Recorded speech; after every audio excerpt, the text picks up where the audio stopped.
오늘 추미애 장관이 이 SNS에 올린 글을 한번 볼 텐데요. 제가 한번 직접 읽어드릴게요. 이건 굉장히 중요한 부분이라고 생각이 들어요. 검찰 독립성의 핵심은 힘 있는 자가 힘을 부당하게 이용하고도 돈과 조직 또는 정치의 보호막 뒤에 숨지 못하도록 하기 위한 것입니다. 그런데 검찰은 검찰권 독립과 검찰권 남용을 구분하지 못하고 검찰권의 독립 수호를 외치면서 검찰권 남용의 상중이 돼버렸습니다.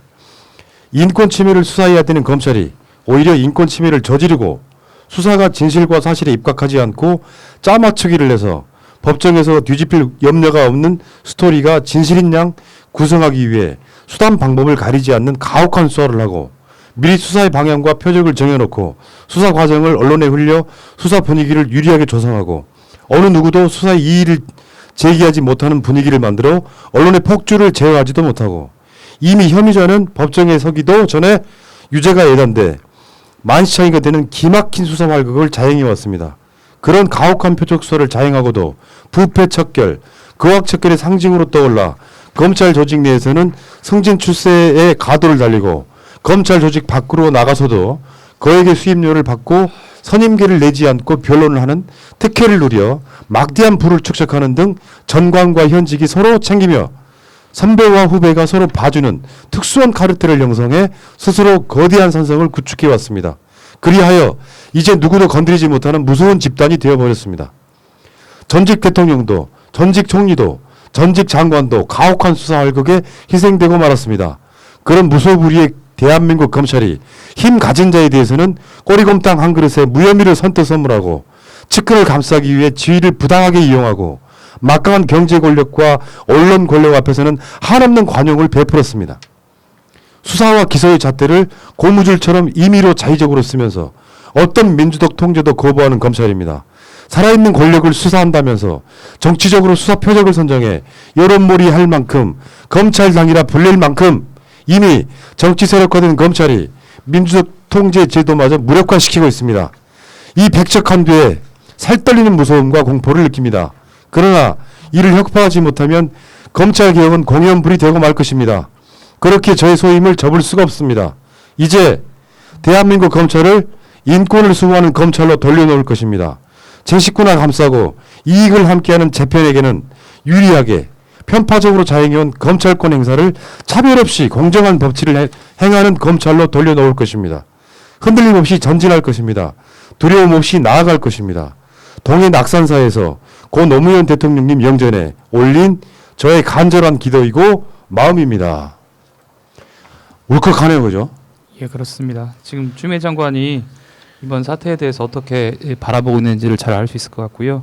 정말로 부당한 검찰권 행사에 대한 울분을 알 수 있고 검찰 개혁에 대한 강한 의지를 드러낸 것이라고 할 수 있습니다. 그리고 검찰의 중립성을 수호하기 위해서 최선을 노력을 다했다는 것과 다하겠다는 것과 그다음에 언론과 이런 나쁜 행태에 대해서도 비난한 것 같습니다. 이것을 보고 정말로 추미애 장관이 어떻든 간에 검찰개혁의 진정성을 알 수 있어서 울컥하면서 뜻을 함께 하는 사람들이 흔들리지 말고 함께 가야 될 것 같다는 생각이 듭니다.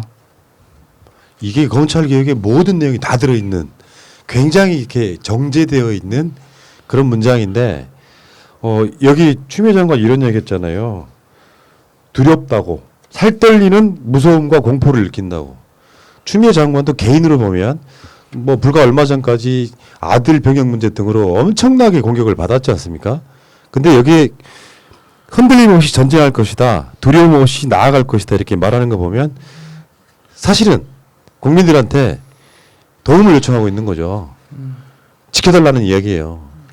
두렵다는 이야기죠. 정말 겁나고 하지만 대의 앞에서 당당하게 나아가겠다는 말씀이신 것 같고 이거 보니까 저 개인적인 얘기를 하면 작년도 1월 1일 날 저도 그 봉화마을에 가서 선거에 출마하기 전에 스스로 다짐했었는데 좀 나름대로 공정하고 정의로운 사회를 만들기 위해서 희생하고 헌신할 각오가 되어 있는 스스로 자문하는 그런 일이 있었는데 아마 추미애 장관께서도 스스로 영장 앞에 서서 내가 과연 가는 길이 옳은 것인지 한번 스스로도 한번 다시 한번 고민해봤지만 결국은 가는 길이 옳다. 그리고 두려움 없이 나갈 것이라고 말씀한 것은 말씀하신 것처럼 많이 두렵고 힘드니까 뜻을 같이 해주고 이런 대의를 잊지 말아달라고 국민들께 호소하시는 것 같습니다. 그렇습니다. 예. 아마 추미애 장관 메시지의 핵심은 이거 같습니다. 그러니까 검찰을 개혁하려고 가장 열심히 노력했던 노무현 대통령이 나중에 검찰에 결국은 소환되고 죽임을 당한 거죠. 사실. 결국은 죽음까지 몰고 간 짓거리를 했는데 저는 지금 상황도 비슷하다고 생각합니다. 예. 그러니까 지금 만약에 검찰을 무민 통제의 기틀을 마련하지 못하고 개혁을 못하면 조국 장관이 낙마했던 것 그리고 추미애 장관이 그 다음 표적이고 그리고 그 표적 만약에 추미애를 만약에 낙마시키면 그 화살은 창끝은 나중에 이제 퇴임 후에 문재인 대통령을 향한다고 생각합니다. 예. 그래서 지금의 추미애 장관이 남긴 글은 우리가 지금 결집하지 않으면 안 된다. 근데 저는 가끔 지금 뭐 연기됐다는 것 때문에 스트레스 받아서 그런 건 알겠지만 이것 때문에 뭐 내부에서 또 뭐 비판하고 참 좀 참아야 하지 않을까. 자, 어쨌든 그 지금 연기 안 되는 이유가 있습니다. 추미애 장관의 출사표 같은 느낌이 분명히 들어요. 출사표 절대 흔들리지 않을 거니까 여러분 저 지지해 주세요 이런 뭐 메시지가 들어 있는 것 같습니다. 자, 추미애 장관님 힘내시기 바랍니다.